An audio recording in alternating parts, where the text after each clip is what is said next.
Hello students and welcome you all in online classes. बेटा आज हम क्लास 7th में वीडियो नंबर 41 करेंगे। चैप्टर नंबर 6 जो है हमारा चल ही रहा है।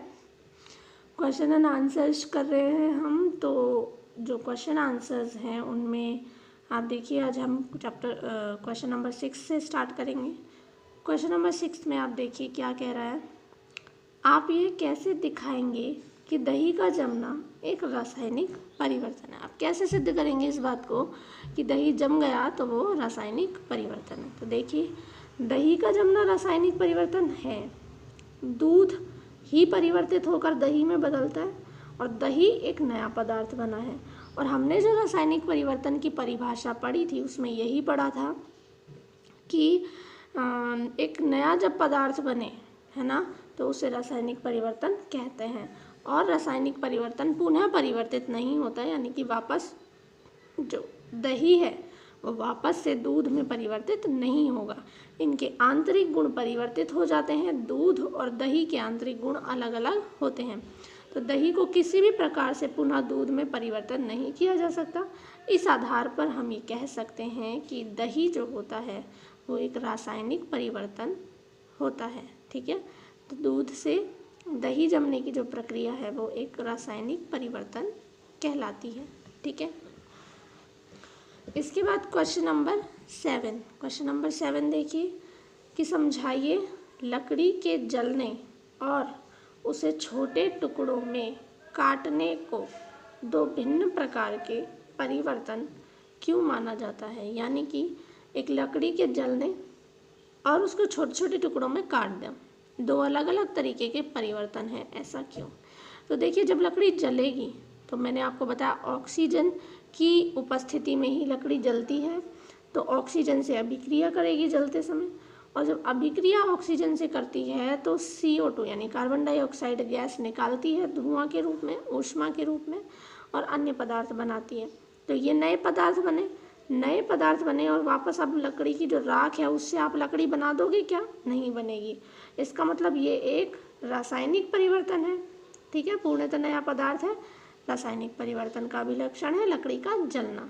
और गुण भी अब बदल गए ना लकड़ी के। लकड़ी अलग थी, अब उसकी राख बची है तो गुण बदल गए। अब बात आई लकड़ी को टुकड़ों में बांटने की। तो देखिए, लकड़ी को आप छोटे छोटे टुकड़ों में जब काटेंगे तो लकड़ी की आकृति, उसके आकार में परिवर्तन आता है, लेकिन उसके गुण तो वही है, लकड़ी तो वही है वो, है ना। तो भौतिक गुण में परिवर्तन हुआ उनके, तो इसलिए लकड़ी को काटना भौतिक परिवर्तन हुआ और लकड़ी को जलाना एक रासायनिक परिवर्तन हुआ। ठीक है, अब देखिए क्वेश्चन नंबर 8, कॉपर सल्फेट के क्रिस्टल कैसे बनाते हैं वर्णन कीजिए। ये मैंने आपको चैप्टर पढ़ाते टाइम पूरा बताया कि कॉपर सल्फेट को ठंडे पानी में घोल के एक विलयन बनाएं। अब इसे गर्म करें। गर्म करने तो ये असंतृप्त हो जाएगा। ठीक है, और इसमें दोबारा से कॉपर सल्फेट मिलाते जाएं, तब तक मिलाते जाएं जब तक कि ये जो है संतृप्त घोल ना बन जाए। अब इस घोल को ठंडा होने के लिए रखें और ठंडा इस तरह से करें कि इसे आप डिस्टर्ब ना करें, इसे हिलाएं नहीं। ठीक है, ठंडा होगा तो ये जो कॉपर सल्फेट का विलयन है ये जम जाएगा और इसमें क्रिस्टल बन जाएंगे। इसी विधि को हम क्या कहते हैं? क्रिस्टलीकरण की विधि कहते हैं।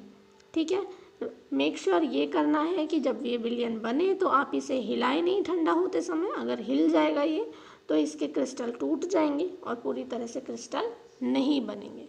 ठीक है, इसके बाद क्वेश्चन नंबर 9 देखिए, लोहे के गेट को पेंट करें तो उसका जंग लगने से बचाव हो जाता है, क्यों? देखिए, लोहे को जंग लगने के लिए लोहे को नमी की आवश्यकता है और ऑक्सीजन की आवश्यकता है। यानी कि पानी और ऑक्सीजन अगर है तो लोहे में जंग लगती है। यदि हम इन दोनों में से किसी एक को लोहे तक ना पहुंचने दें या दोनों को ना पहुंचने दें, है ना, तो क्या होगा कि लोहे में जंग नहीं लगेगी, बचा रहेगा लोहा। ठीक है, तो जब हम लोहे के पर पेंट लगा देते हैं तो इस पर एक वायुरोधी और जलरोधी आवरण चढ़ा देते हैं। देखिए, पेंट क्या होता है? पेंट होने के बाद जब आप लोहे के गेट पर पानी डालेंगे तो वो पानी जो है लोहे पर नहीं लगेगा और वो बचा रहेगा, है ना। ऑक्सीजन भी नहीं पहुंच पाएगी और जल भी नहीं पहुंच पाएगी, तो इसलिए लोहा जो है वो जंग से बच जाएगा। ठीक है, तो इसलिए हम लोहे के गेट पर पेंट करके रखते हैं ताकि लोहे में कोई भी जो है जंग ना लगे। तो देखिए क्वेश्चन नंबर 10 देखिए, समझाइए कि रेगिस्तानी क्षेत्रों की अपेक्षा समुद्र तटीय क्षेत्रों में लोहे की वस्तुओं में जंग अधिक लगती है। देखिए रेगिस्तानी जो जगह होती है ना, वहाँ पे पानी की कमी रहती है, पानी की कमी रहती है, इसलिए नमी नहीं होगी तो लोहे में जंग ज़्यादा नहीं लगती। लेकिन जो समुद्र तटीय इलाके होते हैं समुद्र के आसपास, वहाँ पानी ज़्यादा, ह्यूमिडिटी, नमी ज़्यादा होती है, इसलिए जंग भी ज़्यादा लगती है। देखो रेगिस्तानी क्षेत्रों की अपेक्षा समुद्र तटीय क्षेत्रों में लोहे की वस्तुओं में जंग ज़्यादा लगती है क्योंकि यहाँ रेगिस्तानी क्षेत्रों की अपेक्षा नमी ज़्यादा होती है, लोहे की नमी और ऑक्सीजन की बहुत मात्रा होती है जिससे उसमें जंग लगती है, और रेगिस्तान में शुष्क वायु होती है, लोहे को नमी नहीं मिल पाती, पानी नहीं मिल पाता, इसलिए जंग कम लगती है। क्लियर।